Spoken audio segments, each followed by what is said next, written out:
Greetings and welcome to the Open-Minded Skeptic podcast. My name is Sharon Ann Rowland and I'm your host. Today we'll be interviewing Universal Shaman Amanda Jean Deering. Amanda Jean is a Bachelor of Metaphysical Science. She is a teacher, writer, natural holistic practitioner, and of course a Universal Shaman psychic. She's been actively on her path for 25 years and has the joy and pleasure to be doing what she loves for her career.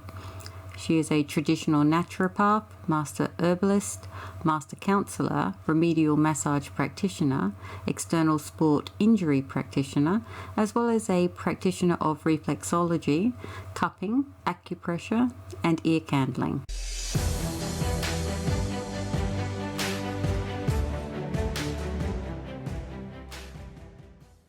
What's been the biggest reward for you in the holistic field, or what's been your greatest challenge? So, what's come back to you?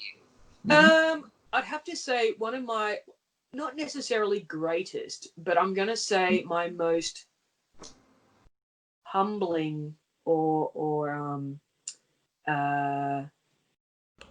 most prized memory of being a holistic practitioner, or even a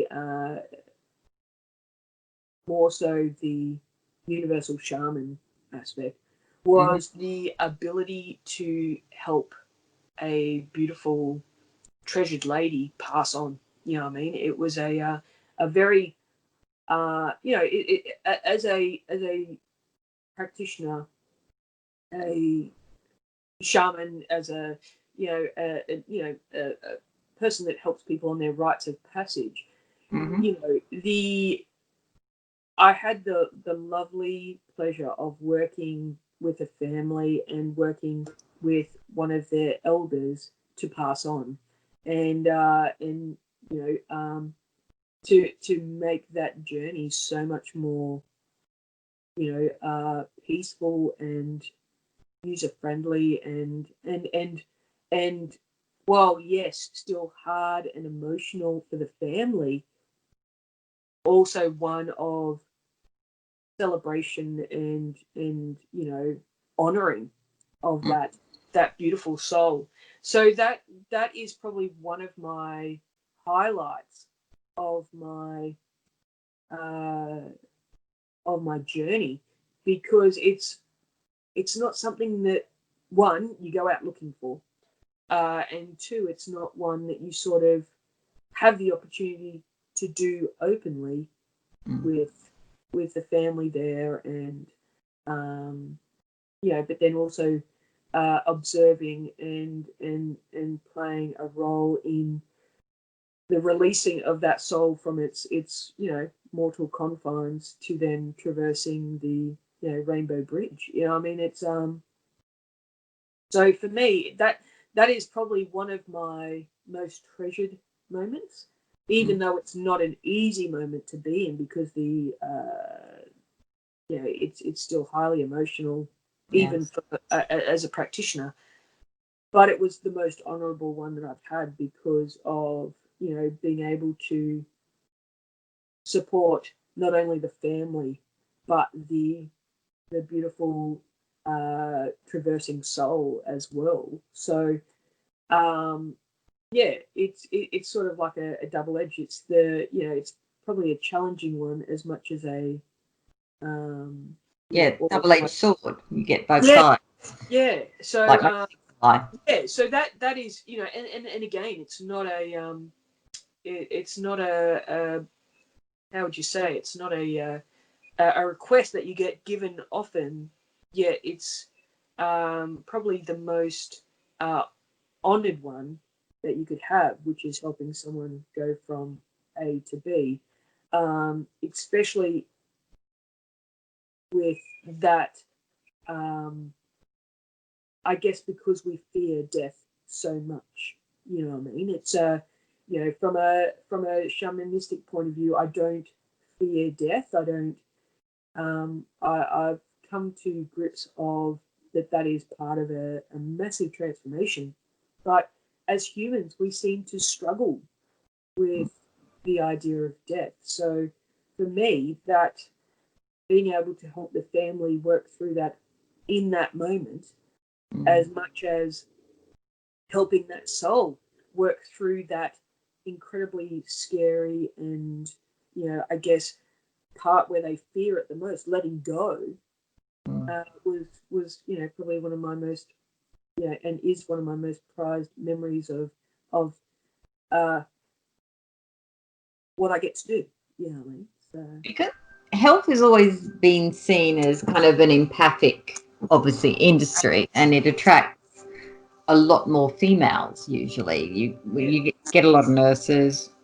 Predominantly you have male doctors, I suppose, although probably a mix. I don't know what the statistics are these days. yeah. Is it the same with holistic health? Is it very female dominated? Yes, it is, and I think because of that fact of the reclamation of the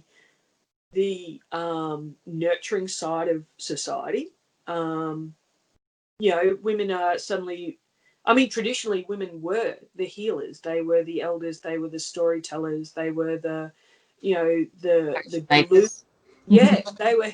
Yeah, they were the glue to the family.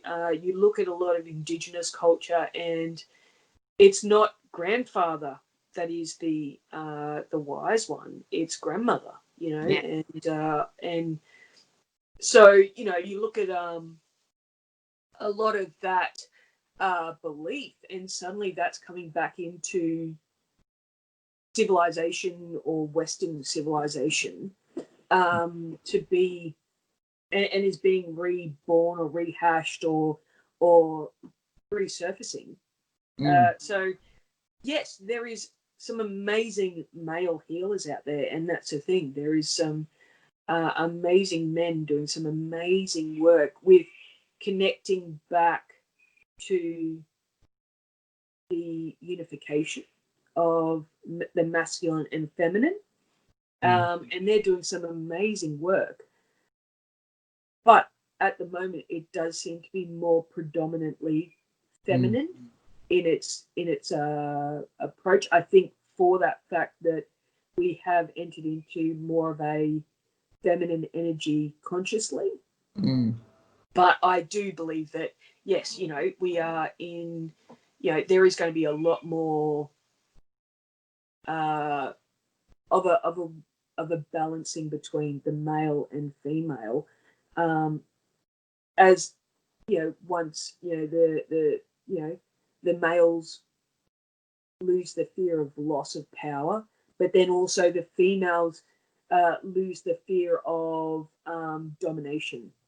You know what I mean? Like that's you know from my point of view, there has to be a unification of male and female because we can't exist without the other. Doesn't matter how you look at it, we can't exist without the other. We need both. And when you look at from a shamanistic point of view, there is an element of male and an element of female in all cycles, in all facets. So to say that, one is more stronger than the other, it's not. It's just that one tends to be more competent at leading at different times. If you're needing nurturing, you're not going to have a masculine warrior. You're going to need a firm but gentle mother. You know what I mean? Yet if you're defending a stand, even the old Nordic shield maidens put away their nurturing side and became fierce, warriors. So they invoked their masculine side. So same thing, I think with everything, there has to be a balance. Are we going to get that back? Yes, we are. Is it at the moment? We're still in that transitional process. So yes, at the moment there is still majority female, but I enjoy interacting and meeting with up and coming male healers and practitioners because they do bring such a balancing effect to the consciousness as a whole. Yeah, Yeah. thoroughly agree. If what advice would you give somebody who is trying to break into the holistic field? Is there a course you might recommend, like a starter course or The something biggest thing like is always start at the beginning. It's we all want to be, the greatest and the best and the most, influential person right now. that? Mm. Whenever I've like, it's really interesting. Whenever I teach any of my courses, whenever I run a class or anything like that, I always try and ensure that the foundations are there. Like, because it's all well and good saying, I know about chakras, but do you understand them? Do you understand what their purpose is? Do you understand how to work with them? Do you understand what their frequencies are?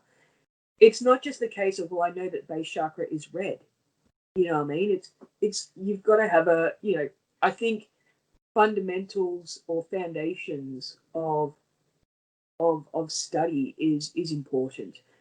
Going back to the simple aspects of what is energy, how do I ground my energy, how do I work with my energy. It's even the processes of clearing, clearing your space constantly, smudging, using sound, it's using the elements, be it fire, air, water, and earth. At the end of the day, everyone wants to jump to the top level. They don't actually want to do their foundations. Whereas I've found that when I've had students come to me and they've gone, I'm really struggling. I felt like I did this massive rush of learning, and now I've become stagnant. When you take it back to them, you like when I sort of go, okay, let's start back at the beginning. Let's go back to your foundational subjects. 9 times out of 10, they haven't learned it.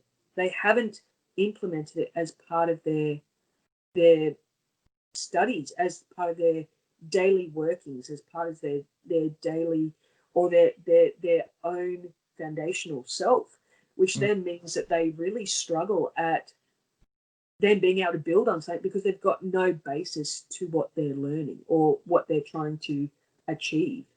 So for me, Kind of like the shaman versus the neo shaman, isn't it, in a yeah, way?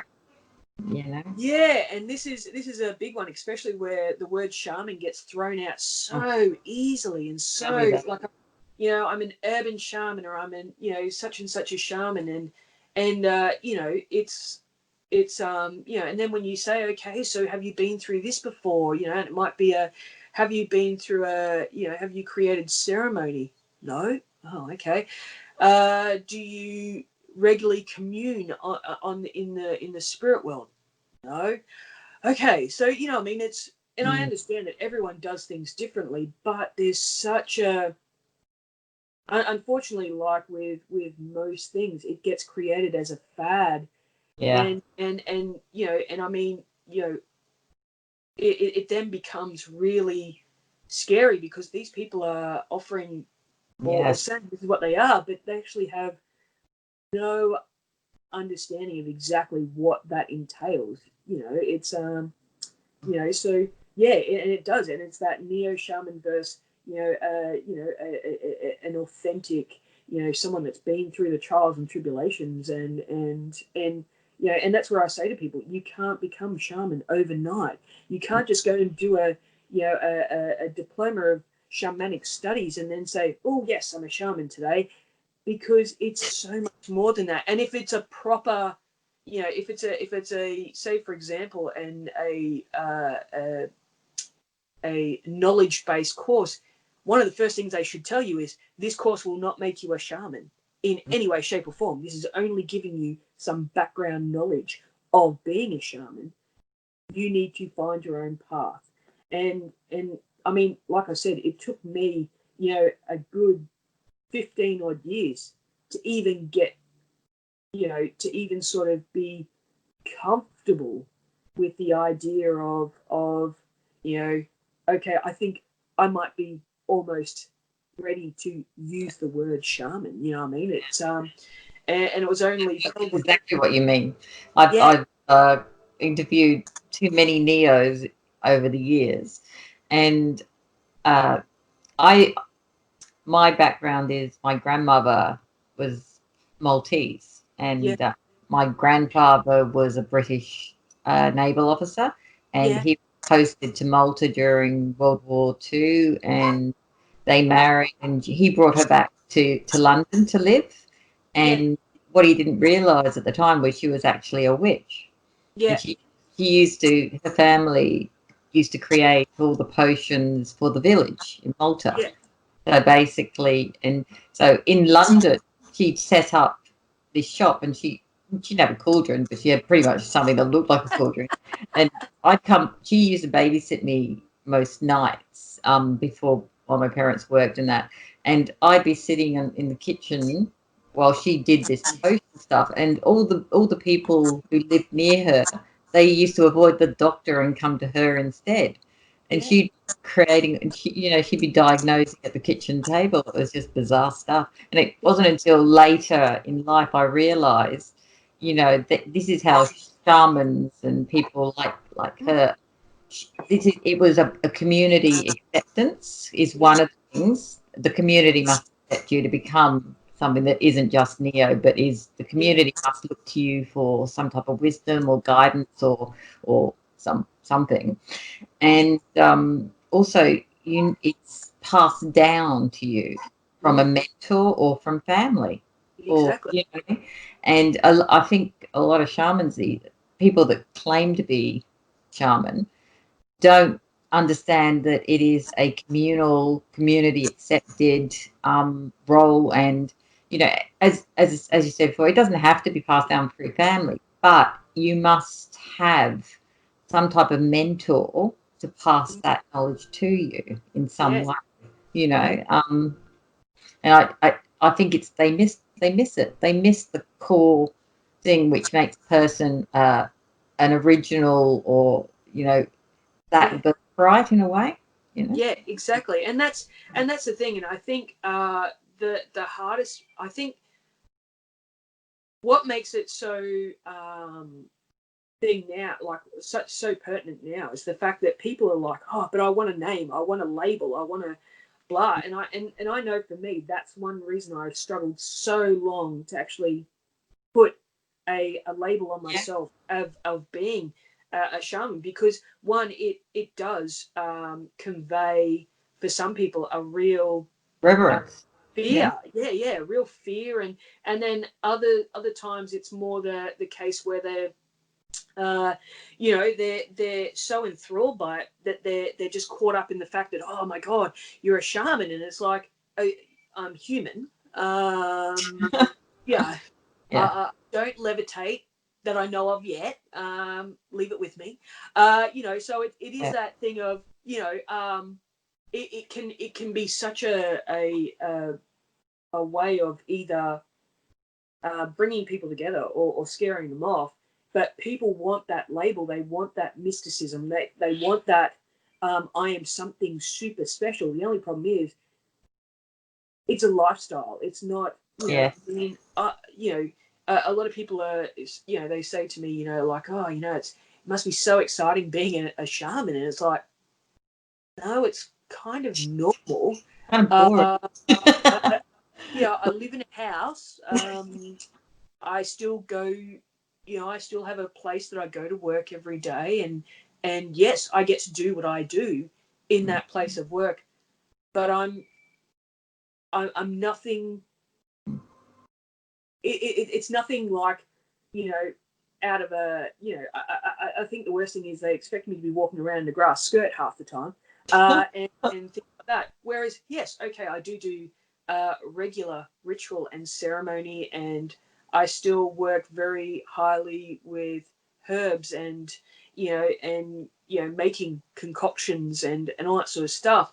And, and then that's without even then doing the healing side of stuff and the other work that I do, and some of the deeper, darker work that I have to do as part of what I am. So, but it's not like, I think the worst thing is, yeah, a lot of people get grandiose idea of, oh, I'm a shaman and da da da, and it's not. It's actually quite like anything else. You know what I mean? It's a position that I take very, very seriously, and and it's not it's my life purpose, not a career, not a job, not a label. This is my life purpose, and which means for me It's a it's more calling. than It's a calling, and absolutely. and the only that's how I see it too. I mean, I see it a lot with priests and nuns. I grew up Catholic, Yeah, basically, so and a lot of the nuns that I had contact with, they were called to do what they did through yeah, angelic message, yeah, and then I've also seen it in like with my own like my grandmother's side of the family when we went to we lived in Malta for 6 months, and I saw some pretty wild things while I was over there, yeah. and that's because people in my family were called. Not everybody was called to do that what she No, did. no, In fact, it usually the generation, every other generation, somebody was kind of selected or they showed some type of, oh, that looks interesting. We'll yeah, see if that develops. Um, but the calling is part of the process. I mean, and like with you, you've always known it, and yeah, that is a calling. yeah, It's and like I've always had this connection to something a bit more alien, yeah, you know, yeah, and and it's kind of like, okay, what the thing that frustrates me is it's very prevalent in more in ufology paranormal circles. There yeah, are a lot of researchers in these areas who have literally, after, if I've been having dinner with them and I've interviewed them at events and that, they will actually say to me they've never had a contact experience. mm, And the first question I say back to them is, what are you doing in this field then? You haven't been called to it. yeah, Um, you shouldn't be. What the hell are you doing? And then I've had even some of the top ones in Australia basically say to me, oh, I don't believe in aliens, but they sell books on it. And yeah, I just look at them like, and I just say, you are what's wrong with ufology. yeah, exactly. You And that, shouldn't be anywhere near this field because you are the one that people look at and then say, then damn the rest of us with, or tar us with the same brush, because yeah, you shouldn't be anywhere near ufology unless you have had an experience. You certainly should not be speaking at events or writing books on the subject. exactly. And Yes. that's, and I think that's the problem is that, people, they, again, it's, as I said and I've said to people, if you understood what it means to be a shaman, you wouldn't want to do it. You would not Yeah. want to do it. You know what I mean? Like There's a lot more. Yeah. Yeah. There's exactly. a lot of And stigmatism involved in all of these areas where yeah, you're. and that's the thing. Like it's you know, anyone that says, "Oh, I've always wanted to be one," oh, it'd be so amazing. It's like, yeah, it's amazing, but it also scares the living. It scares the living daylights out of you at times. It makes you question everything about yourself, about life, about all that sort of stuff, because you need to remain objective. You need to remain, in a space where you can do the work and do it for the highest good, not because, oh well, this gives me a great name or this makes me famous or whatever. Mm, you know, I don't do what I do for me. I do it for humanity. I do it for those people that are interacting. And sometimes, yes, it's on a small scale of, Mrs. Such and Such coming in and working with her, or doing it where, I'm going on holiday and next thing I'm having to stop the car, pull over, do a ceremony on the side of the road because, suddenly I've been called to do ceremony to help shift something on the planet or blah, blah, blah, blah, blah. So it's, I mean, like, it's not, I mean, thankfully I have a very accepting family that when I sort of say, right, pull the car over, I've got to do something, they're just like, okay, coffee time. It's it's funny. It's funny you should say that. I did it. I do a few road trips. I do spiritual road trips now and again.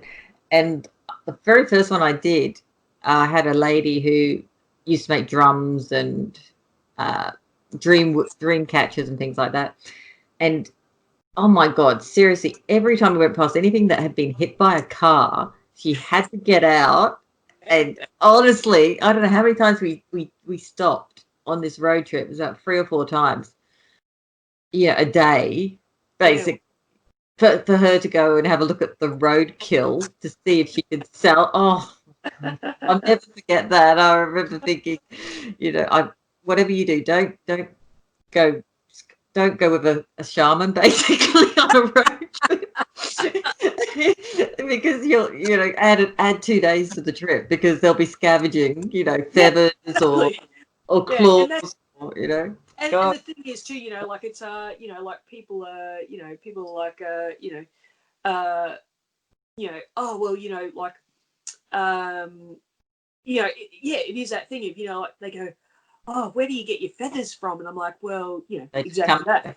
Yeah. They come to me, and or I find, I find a deceased animal, and I honor it, and harvest its feathers, and da.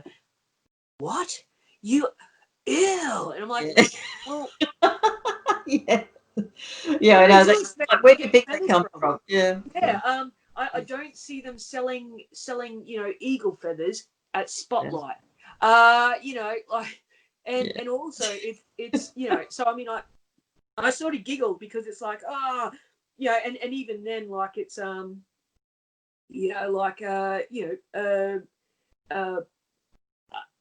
when you're doing stuff like that, and it's like that giving and receiving, and it's like, oh, hang on a second, The I've got to. confirmation, it's the validation process too. When Yeah, I did my last spiritual one was New South Wales, Katoomba, and then back to Queensland, you yeah, know, and on that trip, I collected, oh my God, I think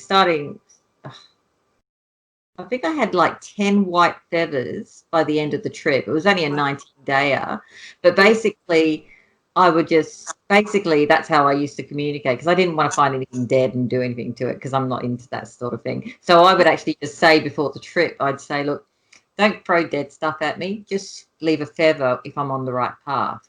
yeah, And then, sure enough, 10 feathers. One for every so often.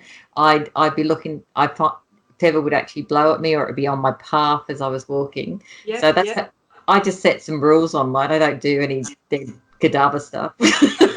That's also the other thing is too, like especially with a lot of like new spiritual people, they're believing that they've just got to go with what goes, and like I mean I remember being woken up at 3 a.m. in the morning, and people going like entities and beings and all that sort of stuff coming in going, oh, you're awake, and it's like, well, no, actually I wasn't, I was sleeping, you need to Mm, bugger off. And people are like, oh, how could you ever say that to him? I said, because at the end of the day, this is a working relationship. Would mm, you like to be woken at 3 a.m. by your workmates? No. So you need to have those boundaries. You need to have those rules. So by you sitting there saying, right, I don't want to deal with dead bodies yeah. of for featherling whatever. I would really love just that confirmation through feathers. Is Mm, basically you're putting a boundary on your relationship as well. That okay, no, I don't need to see the death part. I just need to have the gift, and that's a huge thing. For many spiritual workers, is it's like, oh, I never get any sleep, I'm always seeing dead animals, and it's like, okay, so stipulate, what do you want? How do you want this to roll? What is your working environment to look like? mm. As much as you sit there and say, right, I'd really like my office to have a desk and a chair and this and that. I don't want to see dead bodies. I don't want to have to deal with dead animals, or dead humans, or whatever it might be. You know what I mean? So yeah, it does. Yeah. I Uh, had that same road trip. I took another lady who was very early in her. She was quite older, but it took her a few years to get to where she should have been in her 20s, yeah. about 40 years actually, and she was so that's why I invited her on the trip, because I kind of got told to bring her Yeah. along, see how things go. And the very first night we're at is it Mount Warren? Oh, I've forgotten the name of the mountain. It's just in top of New South Wales, beautiful place. Yeah. And we're staying overnight at a place, and I found a feather on the bed. It was weird. I had unpacked. I'd gone outside to pick something out from the car. By the time I got back to my room, there was a white feather on the bed. Yeah. No, Cool. so I knew I was supposed to be there. Anyway, Yeah. that night, I woke up about 3 a.m. witching hour, Yeah. and there's a full-on combo, like bloody party going on next door in her room, and I'm listening. I'm thinking, oh, what is she doing? And I'm thinking, oh, she's communing or something. So I'm listening, I'm actually quite enjoying just listening. And then I thought, oh, I better go to sleep, or I'm not going to be any good to drive tomorrow. You know, we're only driving about 3 hours a day. We're doing a Yeah. very slow trip. But it was anyway. The next morning, I'm chatting to her, and she's telling me about this wonderful dream she was having, and I'm thinking, yeah, you didn't have a dream, they were actually in your room, you know, because I was hearing it, you know. And Yeah. we started talking, and I started telling her some of the things that were in a dream, because I've Yeah. been listening Cool. to it. And she Yeah. was there going, do you mean they were actually in the room with me? I went, oh yeah, I think there was, because I thought there was about two entities in there with her. Yeah. Yeah. Basically, I got to the point where I actually they'd said, oh, do you want to come and join us? And I just kind of went, you know, I said, oh, I'm too tired, I got to sleep, or I'm going to be shit tomorrow. I was the main driver on that stint. So I said, no, you enjoy Barb, you know, enjoy Yeah. her, we'll chat down but it was near a really fabulous mountain range, and they were the entities that lived on the mountain and so they'd come down to check out the, you know, what was going on. Yeah. Yeah. So that was quite interesting. So, and Cool. since then, she's really developed into a channeler and a medium. So she's Yeah. fantastic. Yeah. Mm. That's good. That's great. And I think that's the thing is sometimes it is like little Mm. journeys like that that do help. And also, even just giving her the feedback and stuff, sometimes is enough for the confidence to grow, knowing that, oh, okay, yes, I am. It's not just me getting this; it's someone else getting it as well, and that helps to open and foster that growth in others too. So yeah, that's We cool. we got we got a lot of great footage too, and lots of wonderful supernatural photographs out of that trip. Oh, Just nice. stunning stuff. I seem to have an affinity with vortexes. I can actually capture vortexes, and Oh, wicked. she can capture orbs. And we've got one photo. We were standing next to each other. We both took the photo at the same time, and I have this beautiful vortex, swirling vortex, and Wow. she has the most amazing orbs. Same moment we took the photo. Yeah, right. So, That is cool. That is yeah, cool. Yeah. and so when people ask me about that sort of thing, I just say the reason not everybody sees is because you have to have an affinity to whatever you're looking at as well, you know, and or have had something open to you. I don't think everything's visible to everybody. Obviously, I couldn't see her orbs, but then she couldn't see my vortex. So Exactly. And I think that's the thing too, is it's realizing that even everyone has their strengths and weaknesses. It doesn't mean that you can't do it. It just means that it's not one of your strengths. That's what yeah, it comes down to. And I think that's the thing with a lot of people is that they are trying to constantly um, you know do everything that everyone else does that's doing it at the time, you know what I mean? So mm, rather than standing uniquely in their own and saying, well, okay, I don't do that, and that's okay, but this is what I do, and I think once you understand that, then suddenly, and especially with a lot of when I've taught a lot, people have gone, oh, but I don't get it like they do, and it's like, because you're not meant to. You're yeah, not meant to get. You're not meant to be exactly the same, because the people you're going to work with, the people that are going to interact with you, are going to need you to be stronger at this, because that's what you're going to help them through with. You know what I mean? And exactly. Mm, whereas, if we were all the same, it'd be bloody boring, and we'd be, we'd only be progressing so far, because we'd only have so much of an understanding, or only a certain level of knowledge. Whereas that's why you do have copious ways of doing things, and skill levels, and even skill sets, because we all have, you know, a distinct or unique purpose of what we can, and what our strengths are, so that we can then help develop that part of humanity, and develop that part of humanity, and all that sort of stuff on a different level. It's amazing. It's also how much you practice what you're doing as well. I mean, I found with astral projection, I interviewed a great guy up here called Greg Doyle. I don't know if you ever came across him. Oh yeah, I think, yeah. I think I have. Yeah, I've read some of these. Yeah. And for about a month or so, I went and did his Thursday night class on astral projection. And at the end of the 3 weeks, and then I interviewed him for the magazine a few years back now.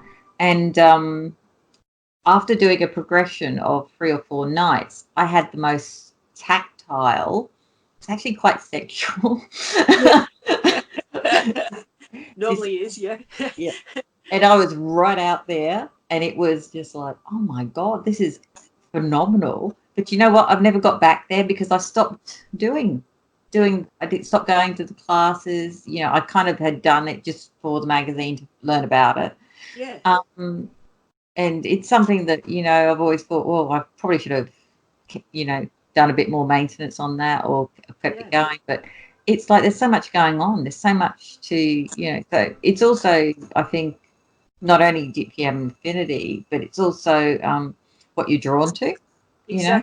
And that's the other thing is too, it's like for a lot of people, they're trying to do everything, yet it's like, you know, as I say to people, when you're first starting, it's good to have that overview of looking at stuff. And that's where, like, for instance, when I do my Thursday night class, that's what it's all about, is just dipping people's toes enough into it to sort of go, oh, do you like this? Does this interest you? If not, that's okay, because it might not be your thing. Yeah. What it is it's, you know, like, you know, it might be enough, as you said, like you did it enough to know about astral projection, to have an experience and go, wow, that was trippy and I absolutely loved it, etc., etc. Does it draw me? No, it doesn't. And that's okay. Like, it's there's no right or wrong with it. It's just, well, you've experienced that, you've given it a go and gone, wow, that was really cool, intense, cool. But that's not my thing. That's not my, you know, because if it was, you would have. I wasn't quite prepared for how sexual astral stuff is. It's I don't think a lot of people realise that. No, because they get a bit of a well, especially where too, like when you look at it, like the your sexual energy, your you know, working from, when you look at any form of intimacy, it is incredibly personal and intimate and all that sort of stuff. When you astral project, I mean, you are essentially experiencing energy and frequency and light and color and everything in its most energetic base. You know what I mean? And the thing is, it's all got to run through your base chakra. It's all got to run through that you know, where we experience sexual energy. And the thing is, for many of us, that's not a place where we like to dwell. I mean, even though we enjoy it, we don't like to dwell there, because heaven forbid we're seen as perverted or something else. The only problem is, when you go into astral projection, you are relying purely on sensation, on on that physical feeling, in the way of your energy field. You know, you've got emotions, you've got thoughts, you've got you basically just become your energetic self, which means it is so much easier and so much more intimate that it does. It triggers a very sexual, sensual response in the body. It's not just because, I mean, you're merging with other energy fields. The only time we merge normally with other energy fields is when we're getting down and dirty. You know what I mean? So when you think about it, like, you might hug someone and it might trigger a sense of something. But when you're intimate with someone and you're actually really closely connecting with them, that's essentially a very similar feeling, especially if the connection is on all levels, be it physical, mental, emotional, spiritual. You find that the intensity of the connection is so much more. So when you're astral projecting and astral traveling, you're essentially, finding yourself immersing your energy with other energy, and it is incredibly full on in the way of our sensory and our even our intimacy or experience, and that's why for many people it is such a sexual response or a sexual a highly sexual experience with it. Like it's I did ponder, AJ, if that was the crux of mental illness, the untethering.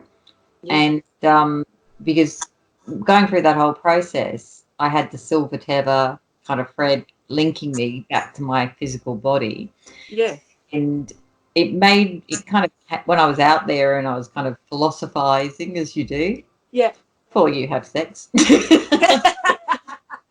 But I remember thinking to myself, wow, if the tether is broken, is that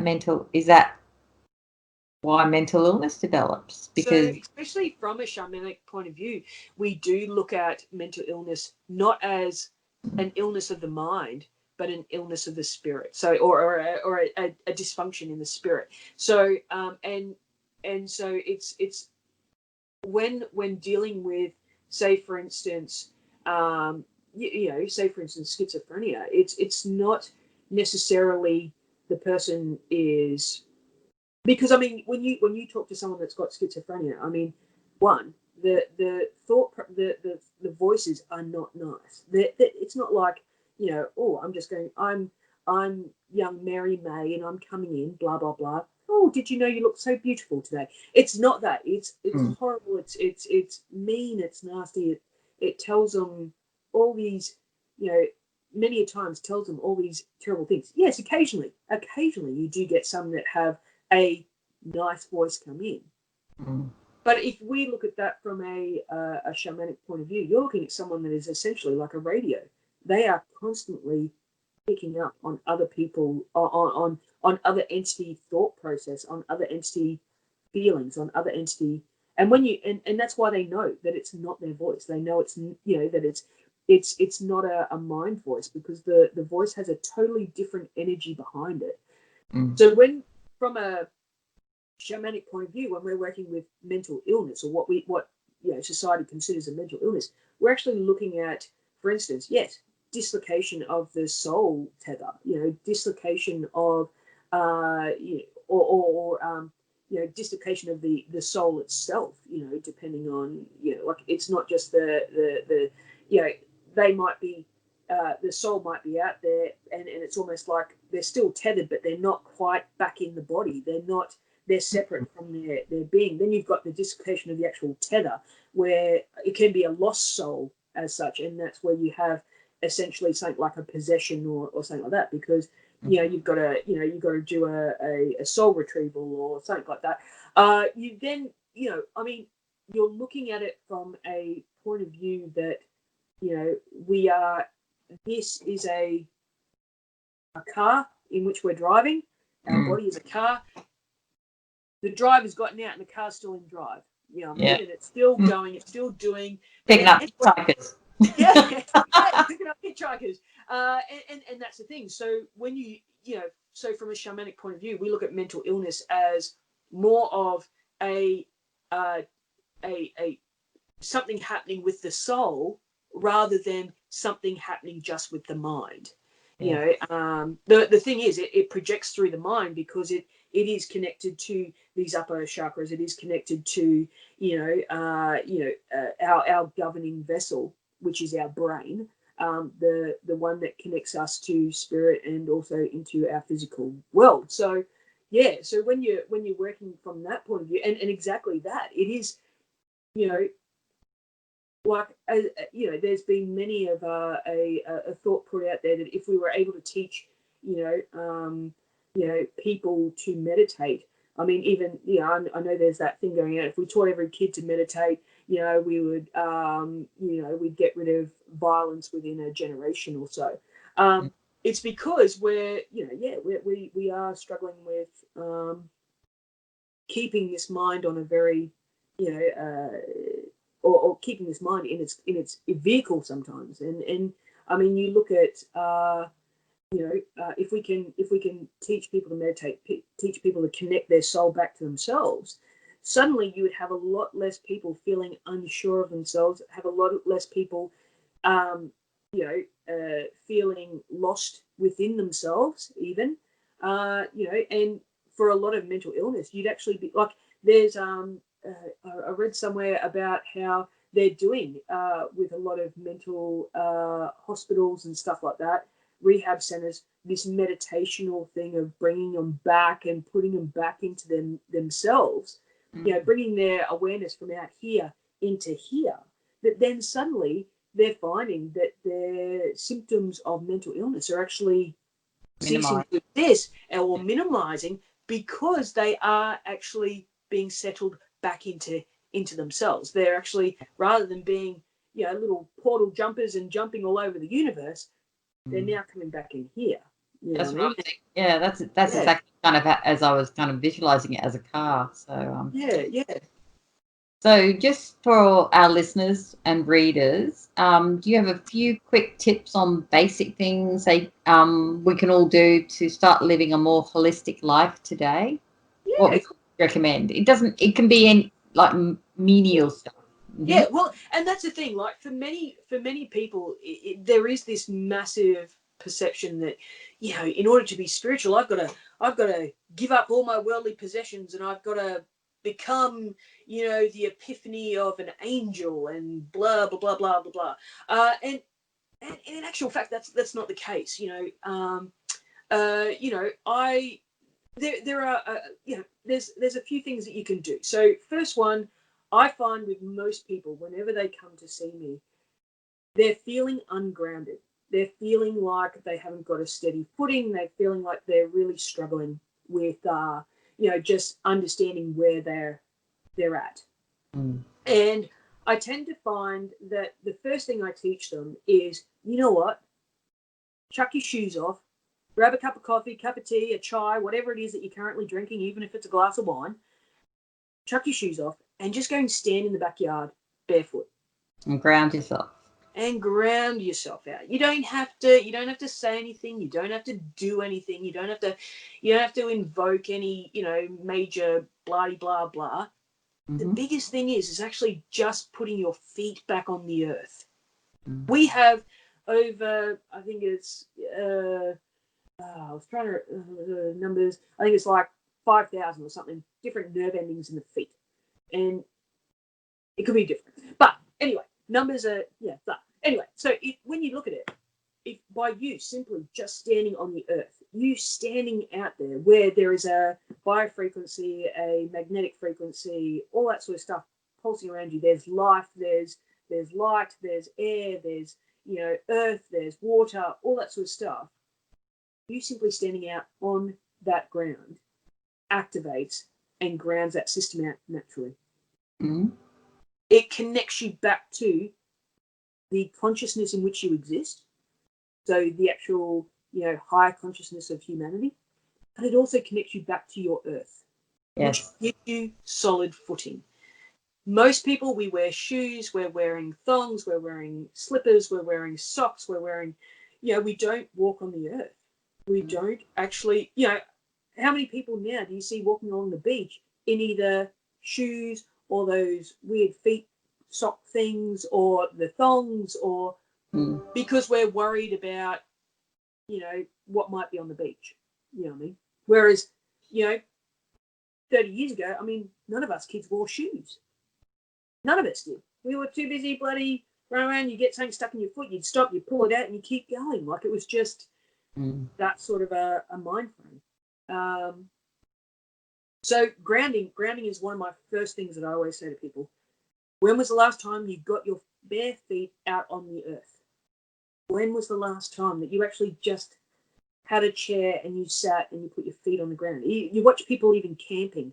They still wear thongs. They still have mats down. They still have tarps. They're not actually walking on the earth. They're still walking insulated from the process. They go for a walk and they go for a swim in the ocean, and they've got their little ocean shoes on or whatever. Then they're still inhibiting their connection. So grounding is the first one. That is a strong one that helps people to actually get back into rhythm. Mm-hmm. The other one is then, for instance, a good one is many people will complain that their house is busy, that their house is filled with stuff. Like it constantly feels like there's things rolling around in their heads, and they struggle to sleep. They struggle to sit down and have a fluent conversation with the rest of the family. And this comes down to the fact that energetically, houses aren't natural. They're not a natural substance. They've got wiring in them. They've got metal in them. They've got all these sort of different pieces. And again, we're insulated from the earth, so there's nothing to help anchor anything down. Smudging or cleansing the house is a good, and is something that, say, for example, I do weekly in my house. It's part of my regular, okay, right, clear the house, allow for this week to flow. This can be done in a variety of ways. One is using a smudge stick. So, going to your local little crystal or herbal shop or whatever and finding smudge sticks. And lighting the end of it and walking around the house and using that smoke to cleanse. It can be for some where they apply, or they, especially say, for instance, they have a religious connotation. So it might be a Catholic background or something. Obtaining, for example, holy water and using that and spraying that around the house while you say, for instance, the Lord's Prayer or something like that. Can help to cleanse your space as well. So it's, and that's what I mean. It's not limited to just having a spiritual background. You can have a religious background. For instance, the use of frankincense and myrrh is very, very good, especially if you use it in a censer. You could do the same thing as they do in the big churches, which is, douse it around your house if you're not into, smudge sticks. Using the same thing. You can buy frankincense and myrrh resin and apply it to a charcoal in a censer and pass it around your house. Again, you could use a choice of a prayer, or you could use the Lord's Prayer or whatever it is that you are drawn or affirming with. You've then got things like singing bowls or bells or chimes or tinctures, where you go around and basically ring them all around the house using sound to shatter negative energy. But then also you could do the thing where you have using your elements. So salt water, because salt represents earth, water represents water. And then using incense, which has got the element of smoke, which is air, and then the ember, which is fire. So again, you could go around and do that. So cleansing the house is a huge one, because people don't realize how much their mental thoughts leave little piles of steaming thought processes around their house. And it slowly builds up and clogs like a hoarder's house, and you can't move. And therefore, every time you sit down, it's like, oh, there's that thought. Oh, yeah, that really upset me. Now I'm going to sit here for the next half an hour and stew about that thought because I've had it rehashed in my brain. So that's the thing. So little things like that. So grounding is a big one. Smudging your house is a really good one. And then also, something, really simple is just, putting on groovy music. You know what I mean? Having it where you bolster your energy. Like music is running on frequency, it runs on sound, it runs on mathematics or numbers. It's you know, when you break music down. The more that you enjoy music, the lighter your being is. There's more chance of you getting up and having a bit of a groove. There's more chance of it bringing a smile to your face, which helps raise your energy.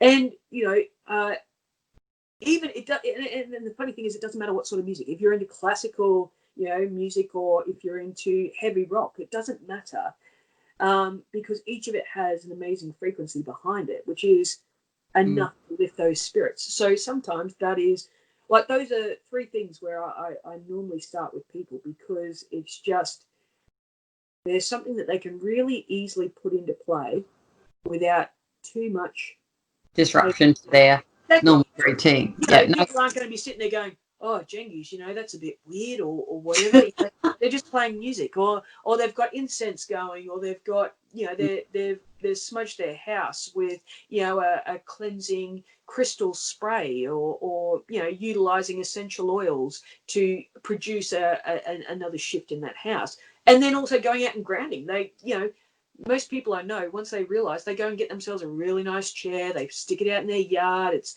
you know, and they've got a little table where they can put their cup of tea and afternoon biscuits on or whatever, and they sit down, they create it as like a ritual of, well, I'm going to sit there and look at that tree now and just ponder my day and all that sort of stuff. It doesn't have to be, you know, fantastical and you know, and mystical. Mystical. It's like really simplistic, yeah.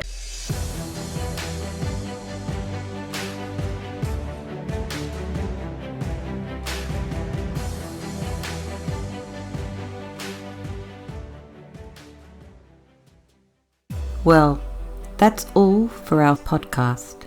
Thanks for listening, and remember, if you want to support what we do, then share, subscribe, and leave a positive review over on iTunes for The Open-Minded Skeptic.